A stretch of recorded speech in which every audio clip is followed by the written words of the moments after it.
Hi, welcome back to Basic Logic, an open introduction. I think I've called it something different every time I've started recording a video. Anyway, in this video, we're going to be going over Chapter 2.3 in For All X. Pagination differs depending when you downloaded it, but the chapter number should always be the same.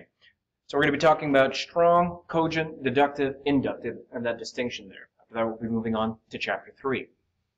So, as we've seen in previous videos, deductive arguments can be valid and invalid, sound or unsound.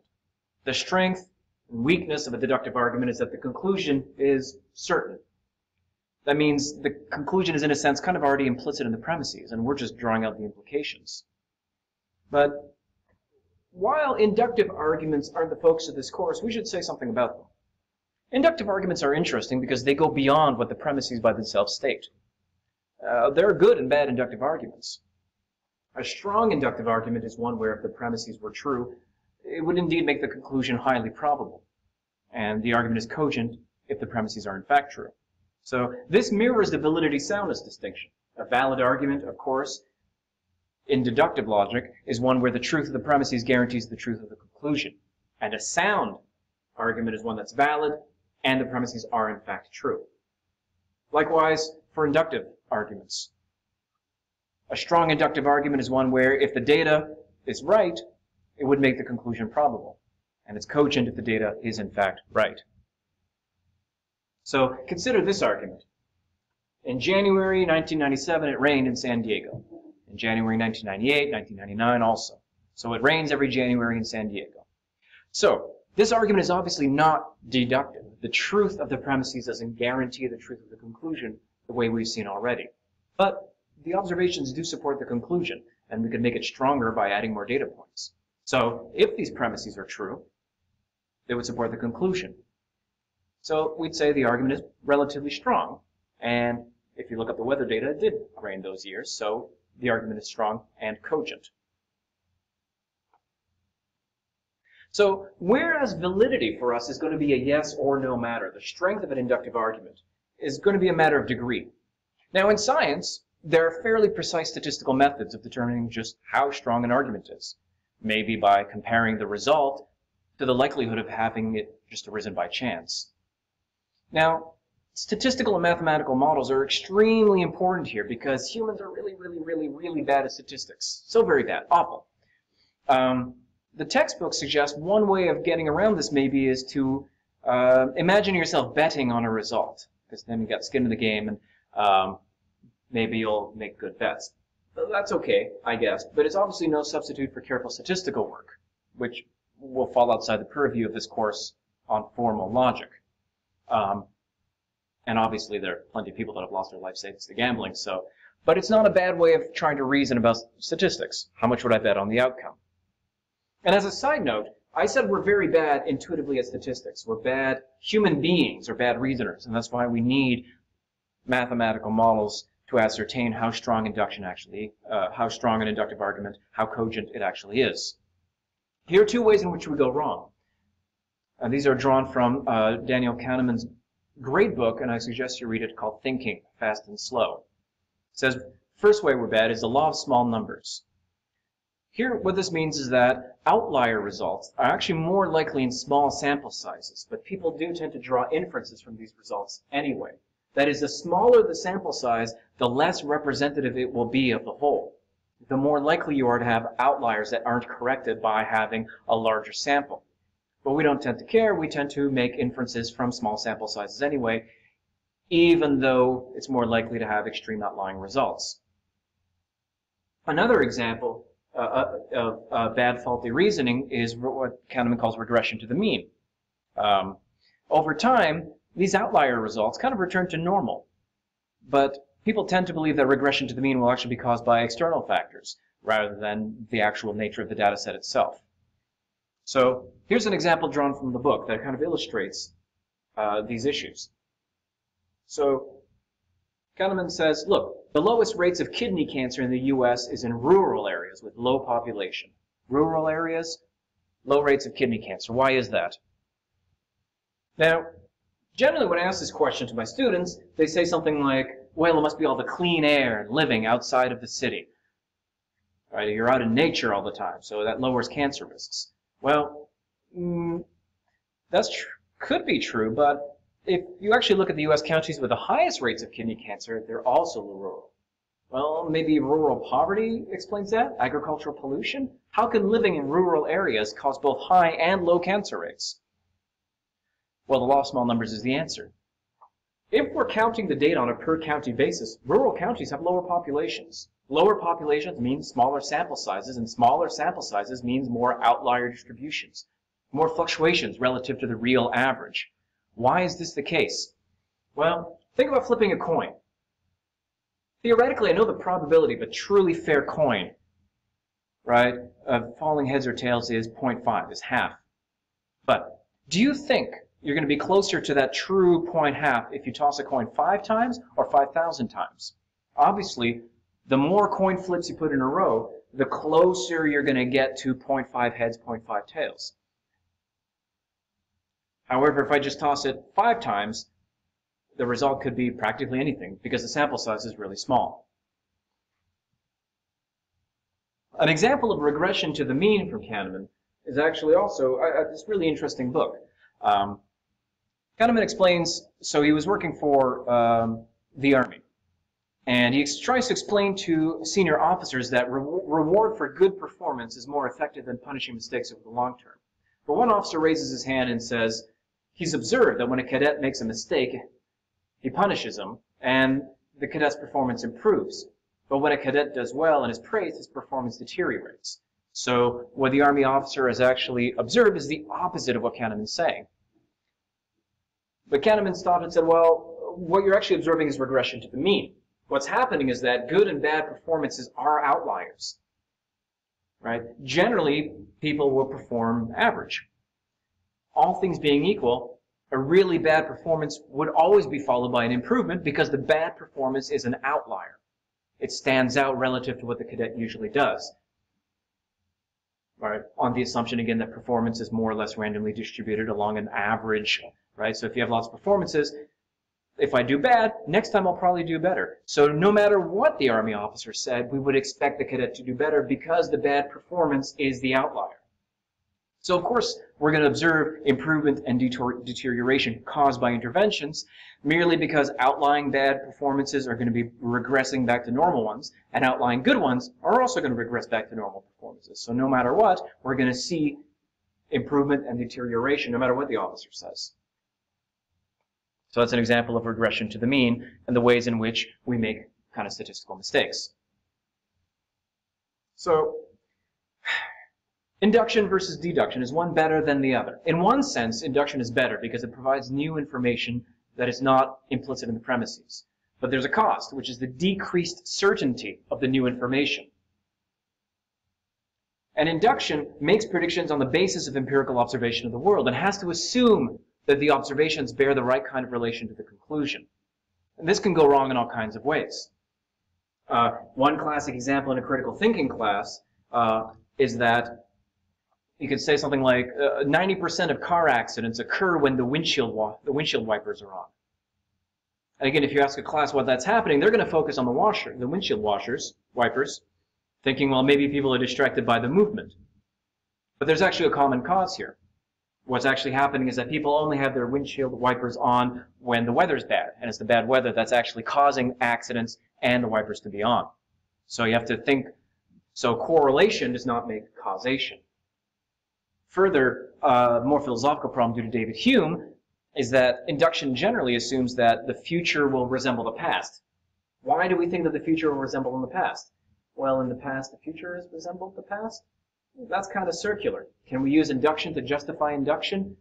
So there's all kinds of statistical problems, correlational issues, right? Signal from noise issues, and then this big philosophical problem of like, isn't induction just circular? How can we justify it? But again, this is not that philosophy class. This is a formal logic class. So, why don't you guys go over practice exercises in section 2.3 and determine whether the arguments are valid or invalid or strong/weak. Figure out whether they're basically deductive or inductive. This one I won't go over with you guys. Just pause the video, go have a look at them. It's pretty simple. Okay, we're back. Did you pause the video? You didn't, did you?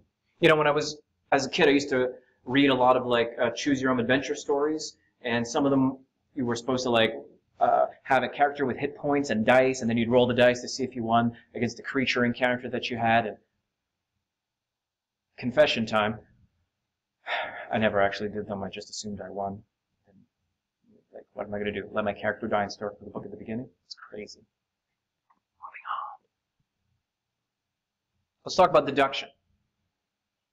Is deduction going to happen really often in your lives, in your arguments, when you go on Reddit and argue about something? It actually is going to occur only in a few contexts. What context? Well, you need to have clear, fixed meanings for all your terms, rules that are universal, have no exceptions, right? Like legal codes, mathematical systems, well-defined logic puzzles. You can create contexts where deduction is possible by just stipulating rules, imagining it, even if you know that no such rule exists in reality. So Minesweeper has rules. Minesweeper is just a game, but it's a game of logical deduction. So that's cases where something like deductive reasoning will be really useful. Typically, of course, in real life, as I've been saying, arguments are going to be inductive, or we'll have simple deductive form that is easily identifiable as valid or invalid, but then all the real argument will be over whether or not the premises are true, whether the deductive argument is sound, and soundness will often have to be established inductively, which is kind of interesting. So if you're taking a logic class to become a much better reasoner or debater, you might actually find it of more limited value than you thought. However, you might discover a love of logic for its own sake that you didn't know you had, which I certainly did. Okay. Now, definitions in legal codes, anything that stipulates meaning can generate something that looks like a deductive argument. But we're only extracting information that already exists, but is less obvious. I've been saying this over and over again. Deduction makes the implicit explicit. If I define a bachelor as an unmarried male, and Tom is an unmarried male, then he's a bachelor. But sometimes the implications are not obvious and require a lot of work. If you did Euclidean geometry in high school, that's actually a really good example. Euclid proceeds by deduction from a simple set of basic assumptions. But the things proven in Euclid's elements are not really obvious. In fact, it's really interesting how much of geometry you can do from a number of small assumptions. They're not obvious that they follow from these simple axioms. And proving that they follow from simple axioms that are either intuitively certain or they just assume shows you a set of consequence relations that grants you a foundation for the rest of your knowledge. So one nice solution to the problem of knowledge in math and geometry, which is a problem in what we call epistemology, the study of knowledge, is to have a foundational program where you derive more complicated results from a set of simpler assumptions. How do we know the derivations are correct? Well, that's where logic comes in.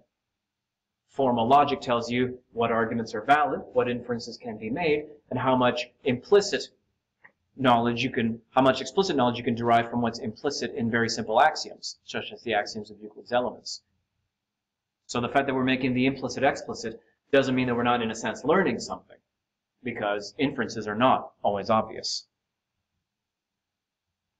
So here's an interesting practice exercise that I kind of wanted to go over with you guys, which is adapted from a great book called Gödel, Escher, Bach by Douglas Hofstadter. So he presents a logic puzzle in the early part of the book. He says, you have three symbols, M, I, and U. They can be combined according to a series of rules. And you always start with the symbol MI together. So now here we have something that looks like a system of deductive reasoning, but it has these kind of arbitrary rules that are just made up. However, we could still prove things within the system with certainty. But the rules are arbitrary. And this distinction is going to be important for us because the meaning of M, I, and U is kind of not obvious. That's because there is no meaning. This is just what we call a syntactical game. Syntax means we're manipulating symbols, but the symbols aren't referring to reality in any way. In what we've been doing, the arguments that we've been looking at, we have things like or, if, and, not. These are logical operators that have a meaning in the English language. And our system of formal logic will attempt to translate these two without just being a syntactical logic puzzle, the way the MIU puzzle from Douglas Hofstadter is. But looking at this puzzle will be interesting in and of itself. So here are the rules. You start with MI. You can add a U to any string ending in I. So if you start with MI, you can end up with MIU. You can double any sequence that comes after the M. So if you have MIU, you can have MIUIU. If you have a triple I, you can replace it with a U. And you can remove any double U. So how many patterns can you create using just these rules? Hofstadter asks a slightly trickier question. Is it possible to generate from your starting seed MI the sequence MU? So what I want you to do is pause the video and just play with these rules a little bit. See if you can find out what kind of patterns you can generate using these 4 rules and the starting pattern MI. And then see if it's possible to generate the sequence MU. So pause the video.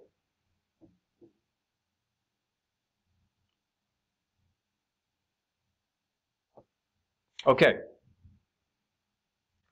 I'm not going to give you the answer to the MU. Oh, actually, okay, I will. So it's actually not possible to generate the sequence MU just from MI. Why, however? That's the real question. Okay, maybe I'll make a bonus video just dealing with that, but I want to move on right now. I want to move on because I have a great joke. It goes, 3 logicians walk into a bar. Bartender asks, will you all be having a drink tonight? First one says, I don't know. Second one also says, I don't know. And the third one says, yes, we are. Now, what does that work?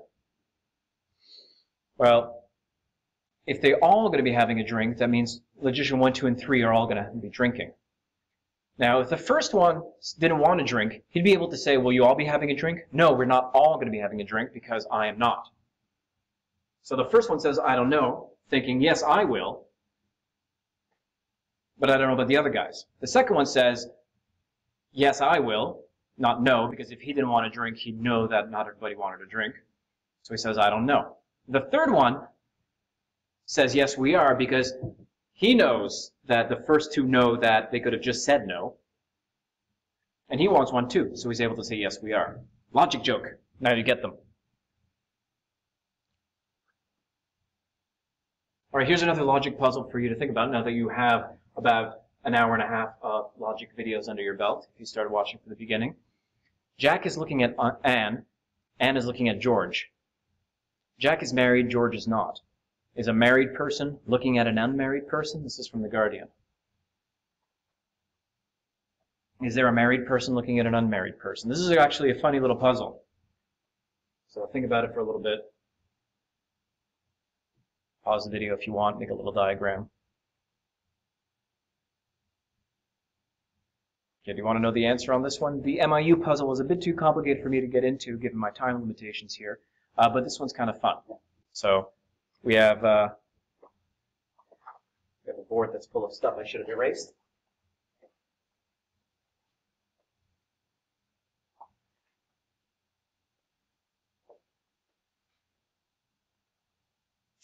So we have Jack, Anne, and George. Jack is looking at Anne. Anne is looking at George.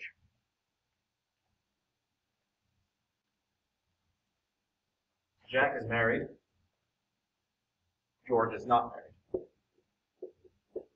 So that's the information we have. So again,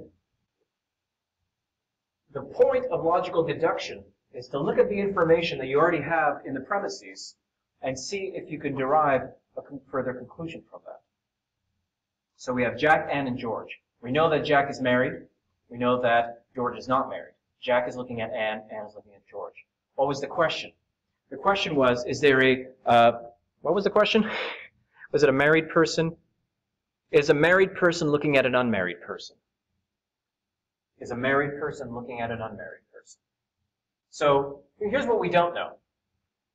We don't know Anne's status. However, you're either married or unmarried. So how is this going to work? Well, we have 2 hypotheses. Hypothesis 1, Anne is married. Hypothesis 2, Anne is not married. And these kind of exhaust the logical possibilities here, don't they? So the question is a married person looking at an unmarried person? Well, suppose there's only two options. Either Anne is married or not married. You might think there's not enough information to answer the puzzle, but there actually is enough information here. Because suppose Anne is married. She's looking at George. Then a married person is looking at an unmarried person. So, yes. However, what if Anne is not married? Because we don't know which of these is true. Well, in that case, a married person is looking at an unmarried person because Jack is looking at Anne. So either way, on either option, a married person is looking at an unmarried person. Sorry to turn my back to the camera so much. So the answer to this puzzle is actually yes. A married person is looking at an unmarried person. Either Anne is married or unmarried. Either way, we have a married to unmarried, married to unmarried. And that's the kind of reasoning we're going to be deploying in logic, right? We're going to systematically investigate the possible options and see what can be inferred from them. Notice the puzzle doesn't ask who's looking at who. It's just merely asking, is there a married person looking at an unmarried person? And the answer in this case is yes. So it's a fun little logic puzzle. Okay, this concludes Chapter 2. Next video, we're going to be looking at Chapter 3. Thanks for watching.